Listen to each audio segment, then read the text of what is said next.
Welcome to That's Good Broncos. I am Brandon Perna, and this is the Super Bowl 50 prediction episode, the most important one I've ever done in my entire life. I'm so prepared that I went back, watched the last episode to make sure I was wearing the same jacket. Broncos versus Panthers. I'm going to break it all down, tally up the points, and we're going to find out who's going to win this motherfucking game.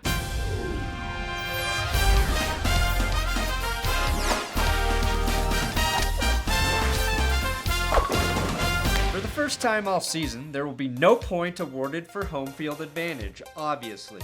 These two teams will battle at a gender-neutral site at Levi's Stadium where the new fart-proof pants will debut for Von Miller. The biggest concern about playing in Santa Clara is whether or not there will be enough water left to hydrate all of the players.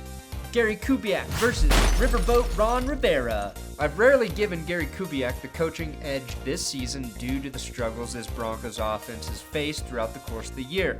But upon reflecting on his performance as a whole, I can see that he's handled the quarterback situation very well, given his players the freedom to be themselves, and I think he's done just a tremendous freaking job. I believe this current roster is mentally tougher and more prepared to play in this game than the last Broncos team that made it to the Super Bowl. That being said, I've been a fan of Ron Rivera since he was a defensive coordinator in San Diego. Rivera was promoted to defensive coordinator mid-season in 2008 and immediately and drastically improved that team defense. I'm giving Rivera a .25 advantage because I feel the Panthers have a more complete team, and that's a reflection on the coach. They're currently 17-1, have the top-rated offense and a top-5 defense, are solid on special teams, and have averaged 40 points per game in the playoffs. That's crazy. Peyton Manning versus Cameron Newton. Old versus new. Superman versus Batman. Brain versus brawn. Mobility versus quick release. Cannon versus pistol. Yoda versus Genie from Aladdin. The Godfather versus Scent of a Woman. Some of those make sense. Peyton Manning has to stay healthy enough to make it through just one more game. Cam Newton appears to be indestructible. The NFL hasn't seen two quarterbacks so different in style and age since Johnny Unitas replaced Earl Morrall in Super Bowl III to square off against Broadway Joe Namath. In his fifth year, Cam Newton has blossomed like a Venus flytrap into a dangerous quarterback who can run, extend plays, and throw the ball anywhere on the field off of his third leg. Now, there have been many great athletic quarterbacks to play the position, but when the athletic quarterbacks combine their physical skills and good decision-making, that's when they turn into Pro Bowlers. Newton has 35 touchdowns and only 10 picks this season. Mentally, he's caught up to the speed of the game. Peyton Manning will be asked to do less than he's ever been asked in any Super Bowl appearance. But for some reason, I expect to see more from him than we've seen all season long. Manning is ready to lay it all out for one last game, and that mentality is hard to quantify. If his line can hold up in front of him, I think Peyton Manning can find holes in this Panthers secondary, and the Broncos should look to take an early lead. It helps that Manning has the better offensive weapons, but I still give Cam Newton a half-point advantage despite the fact that Manning just won the Winter X Games. Running backs versus running backs versus running backs versus running backs versus running backs versus running backs. Sorry, just seeing if you're actually paying attention. This is an interesting and important positional battle. Jonathan Stewart, Mike Tolbert, the artist Payne, and yes, Cam Newton provide a tough and physical combination of backs to defend. Stewart was 11 yards shy of hitting 1,000 on the season, and he scored 6 touchdowns, which was topped only by Newton's 10 rushing touchdowns. Stewart is a patient running back and will grind away until a big play opens up for him. Cam, with the zone read run system, does a good job at putting Stewart in positions for success. Stewart had his best season since 2009, and what makes him truly dangerous is he's one of the best pass-blocking running backs in the NFL. When the Panthers' run game isn't working, they try and open up the defense with reverses and end-arounds or misdirection-type plays with guys like Billy Brown and Ted Ginn Jr. So, DeMarcus Ware, Von Miller, Shane Ray, and Shaq Barrett will have to remain disciplined when they are on the field. Ronnie Hillman's role has sort of evolved into the early game back whose carries are designed to wear down the defense. Most of C.J. Anderson's success has come in the second half of games, and I'd imagine they deployed the same attack against Carolina. Both backs will need to have a better game than they did against the Patriots to beat the Panthers. Now, both teams have two guys, Anderson, Hillman, Stewart, and Newton, who can pop off big plays at any time. But the Panthers get a .25 advantage because in the red zone, they pose a much more physical threat than the Broncos. Do not tell me you want to try and tackle Mike Tolbert or a flying Cam Newton. Broncos wide receivers and tight ends versus Panthers secondary. Josh Norman at the corner is the best player in the Panthers secondary. Norman has shut down receivers all season long. At safety, Trey Boston and Kurt Coleman are fundamentally sound in run and pass protection, and Coleman has had 7 interceptions in the regular season and 2 in the post. In fact, his defense has 6 postseason picks. Overall, the Broncos faced a stronger secondary last weekend when New England was in Denver. I'd assume that the Broncos will throw the ball to whoever Josh Norman is not covering, meaning Demaryius Thomas or Emmanuel Sanders should be in store for a big game. Cortland Finnegan and Robert McClain will see plenty of passes thrown their way, and McClain may be the weakest point on that entire Panthers defense. Because of Luke Kuechly, I would not expect Broncos tight ends to have a big day in the middle of the field. That's why it's more important than ever to see dominant performances from the Norman-less receiver and whoever lines up as the third or slot man. The other advantage Denver has is depth. Luke Kuechly can only cover one tight end or running back, I think. I fucking hope.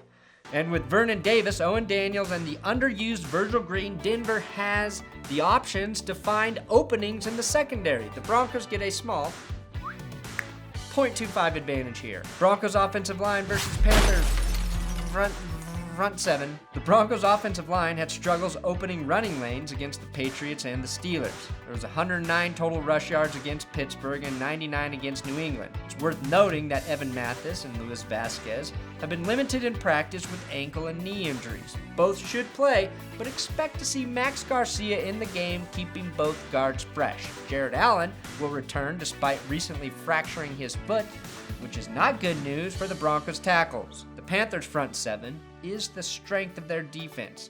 They had 44 sacks in the regular season, were 4th against the run, and have possibly the best defensive player in all of football in Luke Kuechly. They've bagged 8 sacks since the playoffs have started. Yes, you can bag a sack. The D-line is big and nasty, with guys like Juan Short, Coney Ely, Charles Johnson, Starlet, and Mario Addison.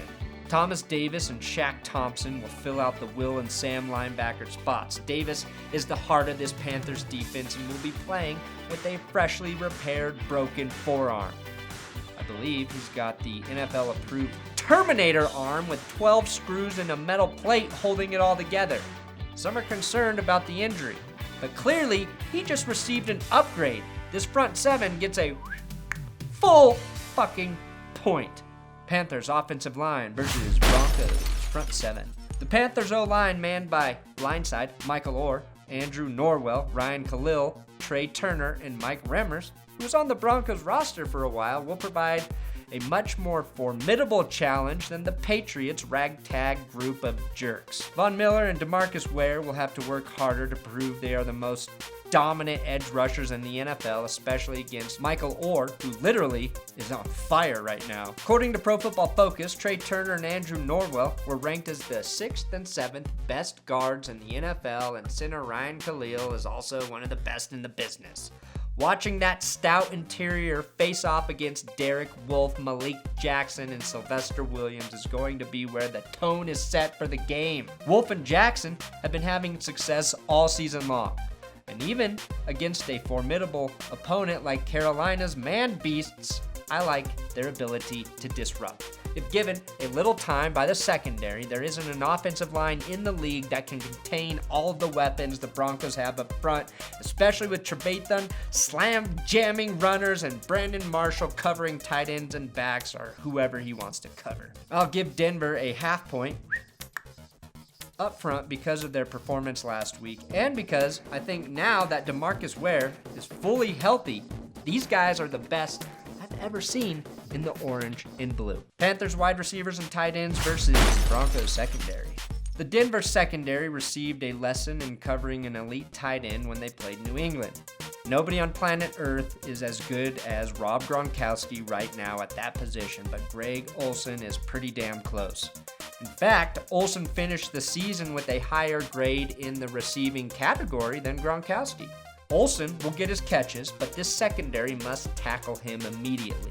If they limit his yards after catch, they can really slow down this Panthers offense. Chris Harris's shoulder should finally be feeling better with another 2 weeks of rest. TJ Ward and Darian Stewart will play, and as long as they are numb where the pain is, they can cause problems for this receiving group with their physical, life-altering hits. Ted Ginn's speed is a threat for big plays, but he has a tendency to drop passes in pressure situations. Jericho Cotchery has become a safety net in the slot for Cam Newton, but if Harris is on him, that net's gonna have some pretty big holes in it.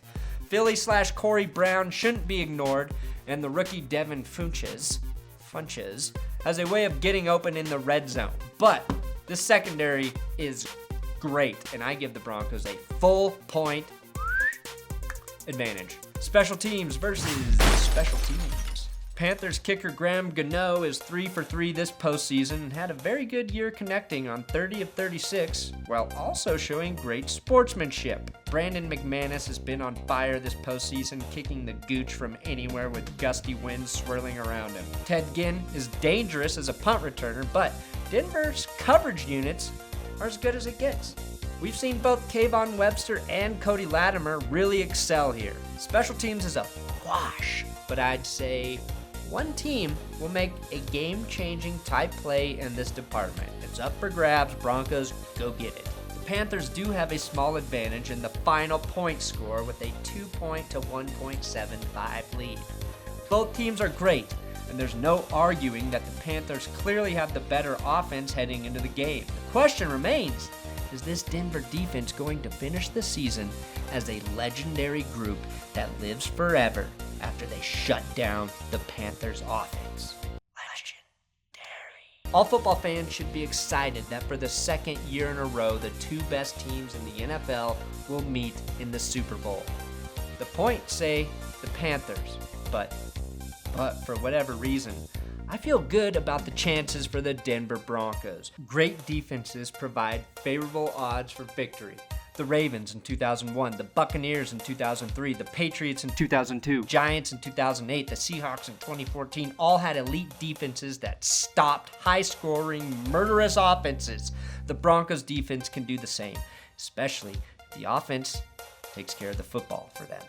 The Panthers' 2 playoff wins have been lopsided because the Seahawks and Cardinals gave away the ball like condoms at Planned Parenthood. The only hiccup in my theory is that the Panthers' defense is pretty dominant as well.